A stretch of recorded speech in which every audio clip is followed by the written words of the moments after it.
मी असं म्हणालो की परिवहन मंत्र्यांच्या हातात काही नाही. कारण परिवहन मंत्री ज्या पक्षाचे मंत्री आहेत त्या पक्षाची सूत्र ही दिल्लीतून हलवली जातात. कारण त्या पक्षाचे प्रमुख अमित शहा आहेत असं मी काल म्हणालो. त्याच्यामुळे अमित शहा जो निर्णय खाली पाठवतील तो त्यांना स्वीकारावा लागेल असं माझं कालचं विधान होतं आणि त्याप्रमाणेच घडलेलं आहे. मुंबईतल्या रिक्षा चालकांना मराठी भाषा येणं अनिवार्य आहे. यासाठी परिवहन मंत्र्यांनी जो प्रचार केला, ज्याला तुम्ही कॅम्पेन म्हणतात ते केलं, मुलाखती दिल्या, वर्ग सुरू केले, कारवाईच्या सूचना दिल्या, लायसन रद्द करू वगैरे असं सांगितलं. ठीक आहे, ही धोरणात्मक निर्णय आहे. शिवसेनेचीच ही भूमिका आमची आहे, बाळासाहेब ठाकरेंच्या शिवसेनेची. ठीक आहे, त्यांची नाही आहे. पण तुम्ही एक निर्णय घेतल्यावर आणि तो निर्णय राबवण्याच्या दिशेनं पावलं पुढे टाकल्यावर मग शेपूट का घातलं? तुम्ही बंड केलं पाहिजे. नाही मराठीसाठी माझं मंत्रिपद गेलं तरी चालेल.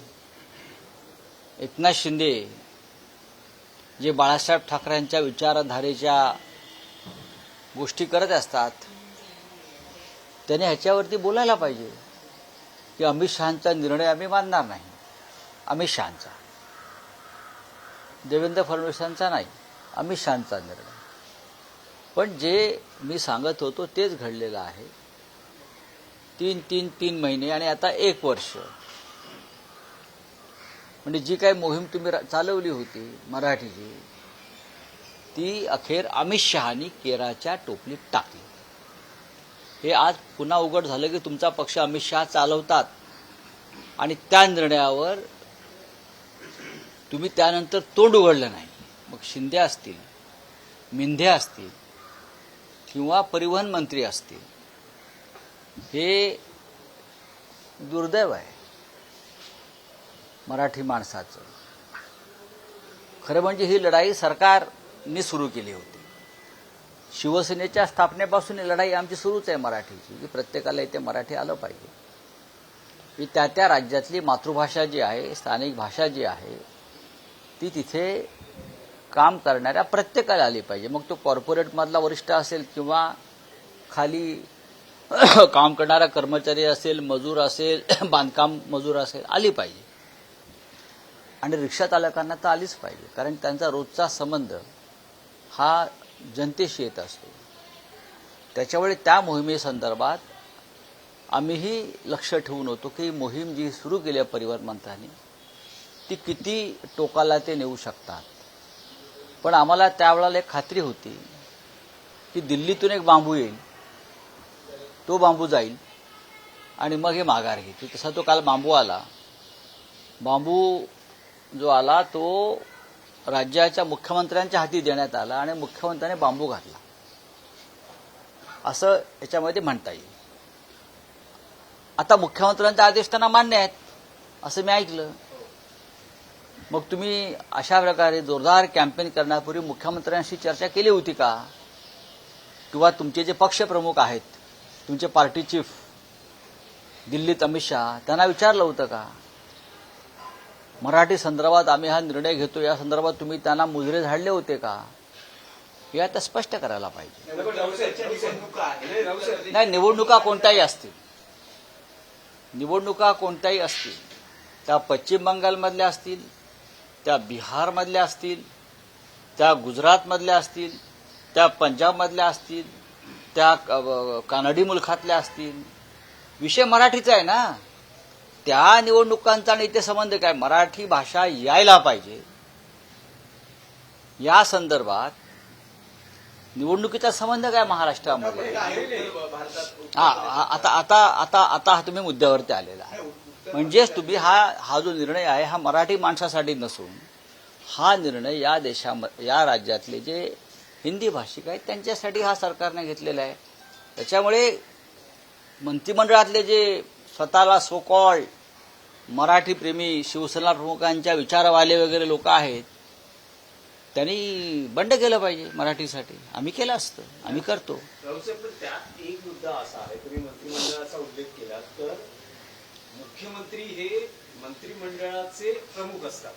त्यांना एखादा निर्णय, मंत्र्यांनी घेतलेला निर्णय थांबवण्याचा किंवा बदलण्याचा पूर्ण अधिकार असतो आणि हा आधीपासूनचा आहे ना. मुख्यमंत्री हे सर्वे सर्व आहेत. निर्णय प्रकर्षानं त्याला ठळक प्रसिद्धी दिली गेली. यासाठी तो काय नेमका होता? यासाठी की देवेंद्र फडणवीस यांना त्यांच्या इतर जे सहकारी पक्ष सरकारमध्ये आहेत त्यांना हे ठासून सांगायचं आहे की मी तुमचा बॉस आहे, मी तुमचा बॉस आहे आणि मी जे करीन ती पूर्व आहे या मंत्रिमंडळात. आणि मुख्यमंत्री हा नेता असतो सरकारचा.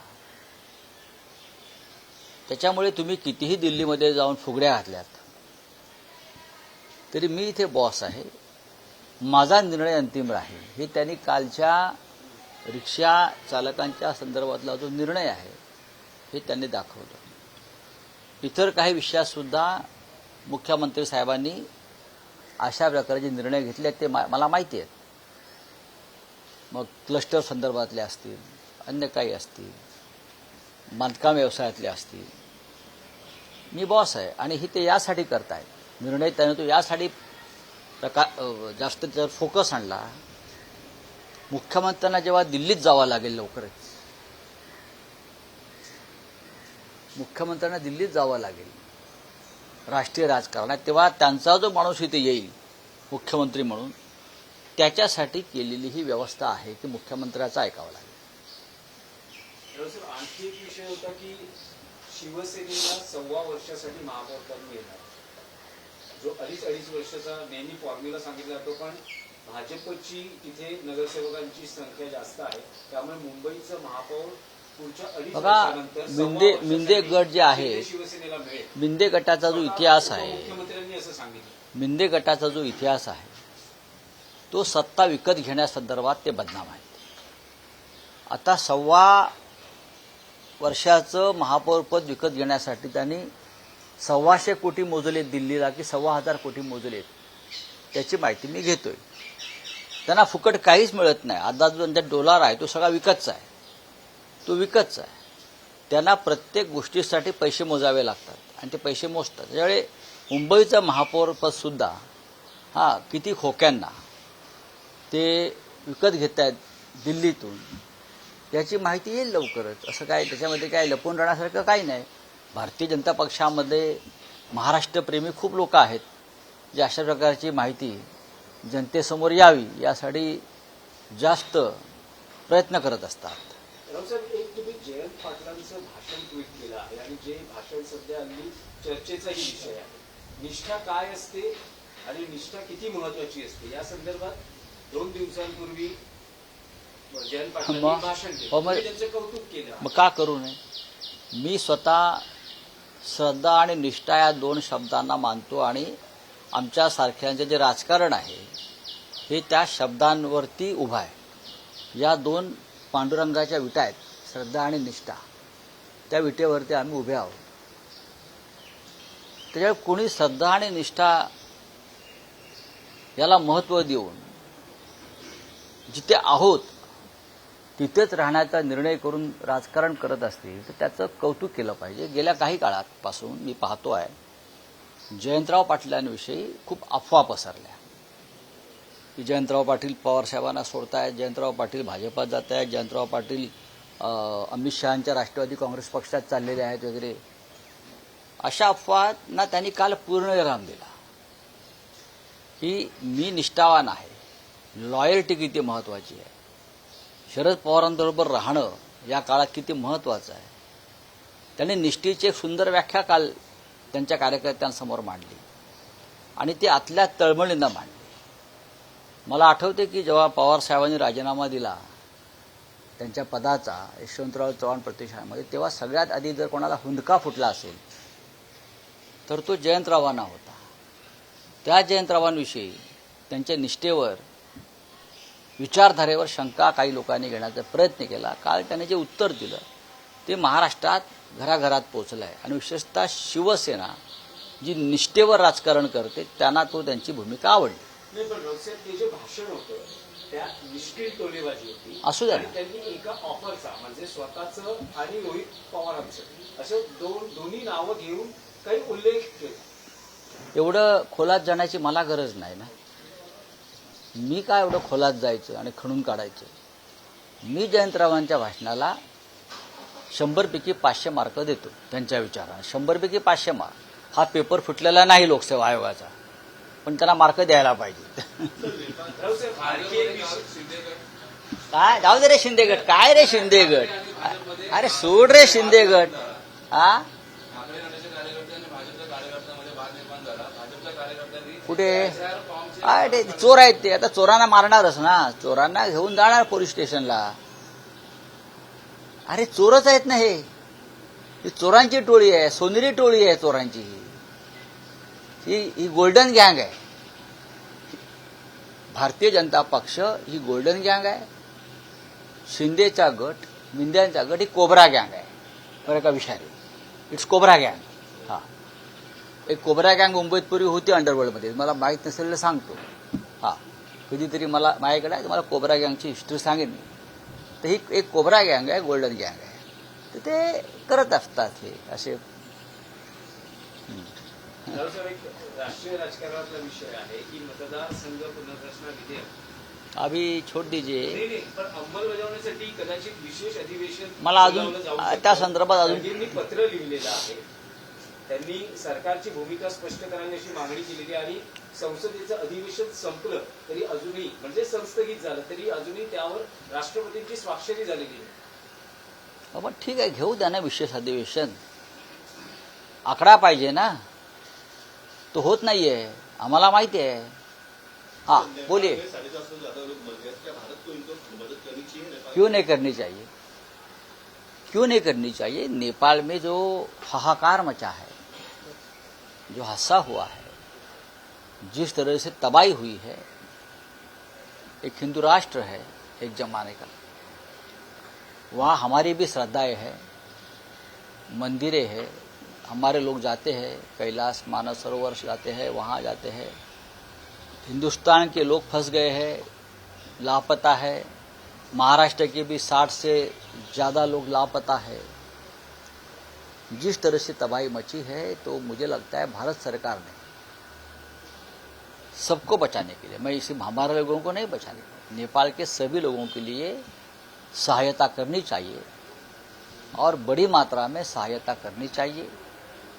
ये जो तबाही मची है, ये चीन की वजह से मची है. अगर चीन चाहता तो ये तबाही रोक सकती, लेकिन चीन से जो ग्लेशियर आया, तिब्बत में आया, तिब्बत से आगे आया है, बहुत बड़ी कहानी है. लेकिन हमारा कर्तव्य है, नेपाल और हमारा एक जो रिश्ता बना है सालों साल का, वो आध्यात्मिक है, धार्मिक है और राजनीतिक भी है. ये इस प्रकार के हादसे भारत में भी हुए. जोशीमठ में, उत्तराखंड में, हिमाचल में, जिस तरह से हम विकास के नाम पर हमारी प्रकृति को खत्म कर रहे हैं, उसका ये परिणाम है. कहाँ भी अभी मैंने सुना है कि अयोध्या में शेरू नदी के तट पर 5 स्टार होटल बन रहे हैं. मुंबई के फिल्म स्टारों को जमीन दी है. हाँ, उत्तराखंड में हो रहा है, वहाँ हिमाचल प्रदेश में हो रहा है, लद्दाख में हो रहा है. तो प्रकृति का संरक्षण कौन करेगा. तो प्रकृति आपको जवाब देगी. नेपाल में यही हुआ है. सर 36,000 करोड़ का जो घोटाला हुआ है चीनी का, उसमें कांग्रेस ने आरोप लगाया. क्या आप उसकी मांग करते हो, जेपीसी की मांग करते हो? 36,000 करोड़ का अगर घोटाला हुआ है और देश की एक प्रमुख विरोधी पार्टी, अपोजिशन पार्टी जेपीसी की मांग करती है, तो उसको विरोध करने का जरूरत नहीं है. आपने देखा होगा क्या हो रहा है देश में. 22,000 करोड़ का कर्जा होता है और 6,000 करोड़ 6-7 करोड़ में सेटलमेंट होती है. सबकी जांच होनी चाहिए, सबकी जांच होनी चाहिए. तो विजय मल्ल्या को क्यों आप दोषी ठहराए. विजय मल्ल्या ने, जो इस देश के जाने माने उद्योगपति रहे, एक यशस्वी एयरलाइन चलाते थे, इस देश की सबसे लोकप्रिय एयरलाइन चलाते थे, किंगफिशर. इस देश के ट्रेजरी में बड़ा रेवेन्यू देते थे. उनका भी 400,000 करोड़ का कर्जा था और 14,000 करोड़ का विजय मल्ल्या ने भुगतान किया है ऑन पेपर। फिर भी उनको ईडी और सीबीआई ने देश में रहने नहीं दिया, भागने पर मजबूर किया देश छोड़कर। लेकिन बाद में हजारों करोड़ के बैंक फ्रॉड वाले, कर्ज वाले को सरकार ने मदद की है। मैं विजय मल्ल्या का उदाहरण इसलिए दे रहा हूं, ये देश के सामने उदाहरण है। 22,000 करोड़ आप 6-10 करोड़ में सेटल करते हो, और 6,000 करोड़ वाले विजय मल्ल्या 14,000 करोड़ जमा करते हैं, फिर भी उनके खिलाफ आप एजेंसी लगाते हो। क्यों? कुछ तो कारण है ना उसमें। कौन किया है ये मोदी ने किया है या अमित शाह ने किया है? आपकी मर्जी है। जिस उद्योगपति को आपको लोन माफ करना है 50,000 करोड़, 20,000 करोड़, उसको हम माफ करेंगे।